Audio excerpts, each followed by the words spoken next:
Hello, I'm going to participate in my very first mid-year book tag. I got these questions from Kalila, who's one of my favorite booktubers that I follow, but I think these are like the standard questions. So the very first question is, what is the best book you've read so far in 2024? And that is by far and away Piranesi by Susanna Clarke. I've talked about this before, but I read this after Sam gave it 5 stars, and it's just unbelievable. It's so hard to talk about because I think it is best to know absolutely nothing going into it. But if you like mythology, thrillers, the haunted house subgenre, poetry, like there are so many things in this book that I think make for a 5-star. It is just so unique and unlike anything else I have ever read before, and I'm so happy to have read it this year. Highly recommend. This is my favorite book of 2024 so far. The next question is the best sequel that you've read in 2024, and I haven't read any yet so far as the new books I'm reading. However, I did reread We'll Always Have Summer by Jenny Han. This book series means so much to me. This is like deep in my soul. It raised me in a way, and I always refer to it as my hopeless romantic Bible.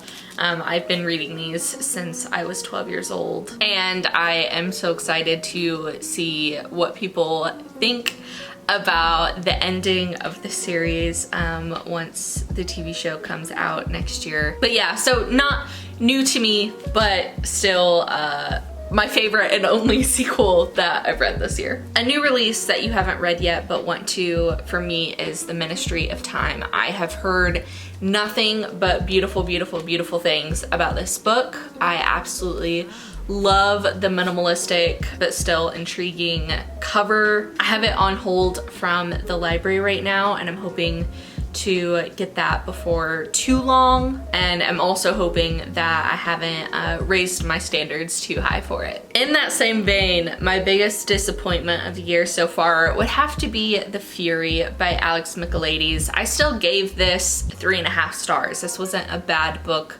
by any means. I just didn't like it nearly as much as I liked The Silent Patient and The Maidens, his other 2 books, which were some of my favorite books that I read last year. I think he was just trying to do something new that didn't totally work for me, and it also felt a little bit more like a whodunit than a psych thriller like the last 2 have been. So I just didn't enjoy it nearly as much, but I will continue to read everything that he puts out, and probably also buy the paperback to have on my shelf. The biggest surprise for the year was Just for the Summer by Abby Jimenez. I am not a romance reader by any means, but this was recommended by so many of my favorite booktubers that I decided I wanted to give it a try. I found it at the library and thought might as well. And then I ended up absolutely loving it and going to buy it immediately after I finished it. I think I just love that she didn't like lean away from the hard things of life. Even though it's a romance book, it still has so much to do with, I don't know, like people's anxieties and their mental health.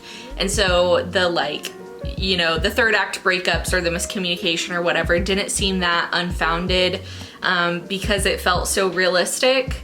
I like that we got the 2 different perspectives from the love interests in this book. And yeah, this was just absolutely shocking to me. I've never looked down on the romance genre. I've just never been able to find something that got me into it, and now I can't read anything else. My most anticipated release for the second half of the year is Intermezzo by Sally Rooney, which comes out September 24th.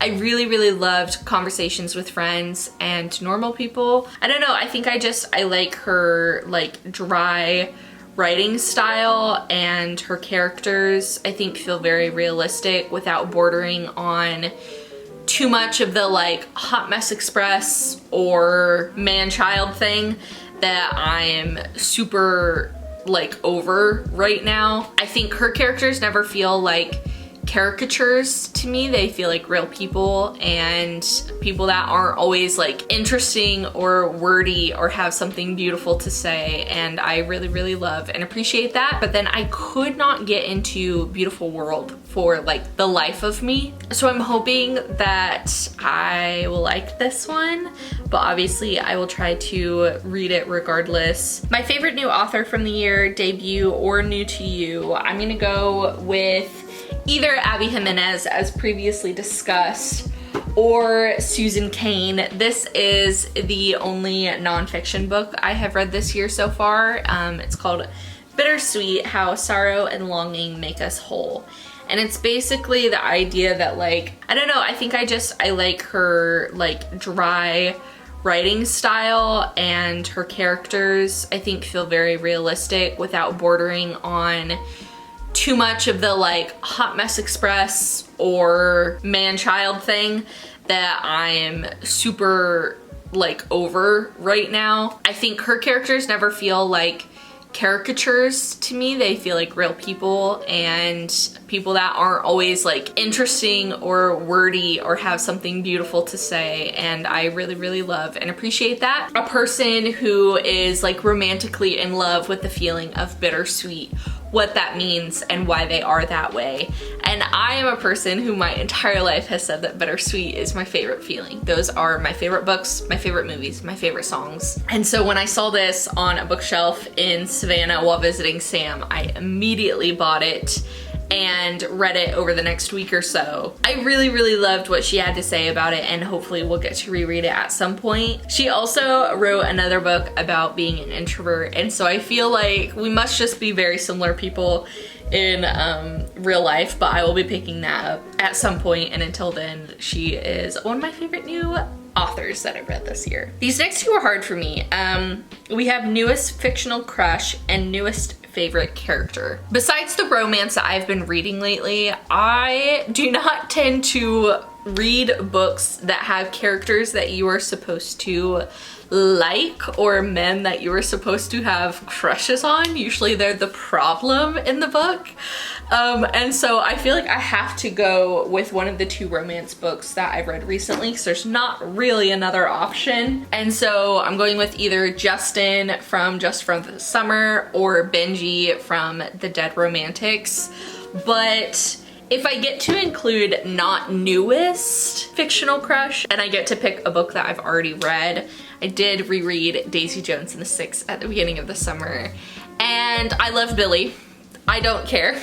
I know he's problematic, but I love him. So if I get to pick an old one, it's gonna be him or Conrad from We'll Always Have Summer, which is the other book that I have reread this year. He is the blueprint for every man that I have liked my entire life. Him and Ryan Atwood from the OC, I always joke that like they're the reason that I have liked all of the people that I've liked growing up. So if I get to pick an old crush, it's one of the two of them. Newest favorite character, I decided to go with Piranesi from Piranesi. Again, I don't want to spoil anything about the book, but I don't know how you don't finish this book and aren't rooting for him and want the best for him. So Piranesi. And then again, another one, if I get to pick from a book I have read in the past, I'm gonna go with either Conrad or Laurel,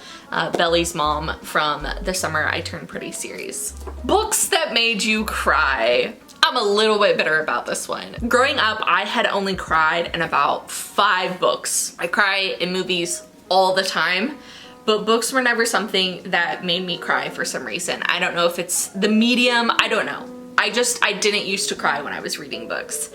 And then I read the Harry Potter series, and I sobbed through most of the last couple of books, and I am extremely bitter about that because I liked that I didn't cry while reading books. I don't know why, don't ask. But now, I think that that's opened the floodgates, as pointed out by Sam. I started telling her about all of these other books that I had been crying while reading, and she was like, I think Harry Potter broke you.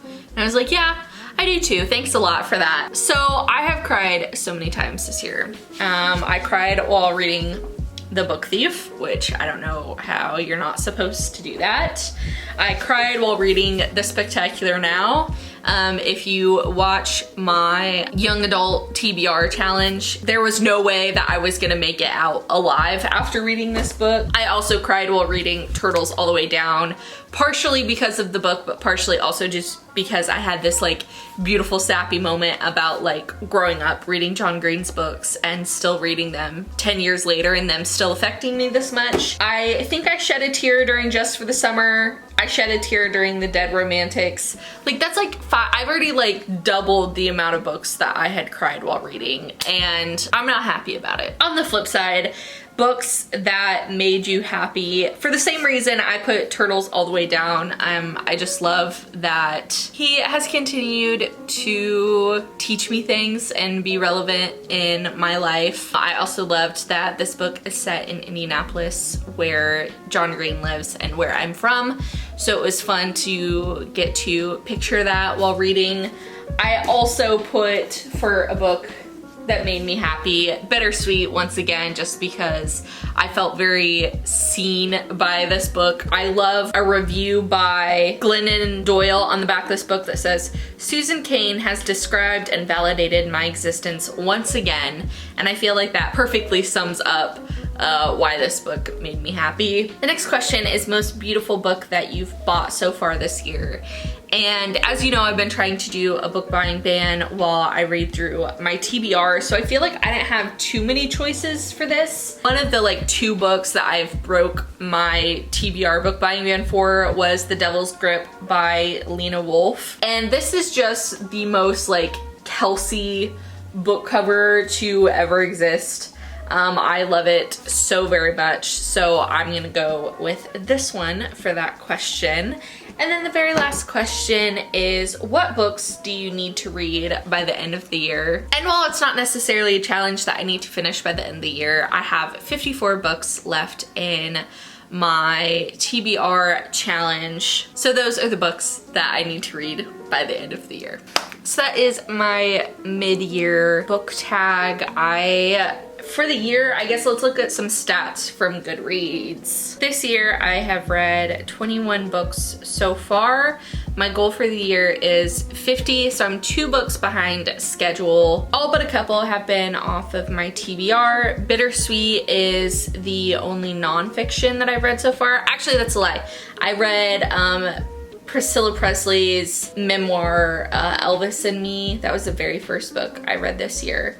I've reread 2 books, Daisy Jones and the Six, and We'll Always Have Summer. So far, I would say it's been a pretty mid reading year, honestly. Besides Piranesi, I feel like my books have all been pretty averagely rated until the last couple of books that I've read. I have gone through 2 tremendous book slumps that I have come out of and continue to read through.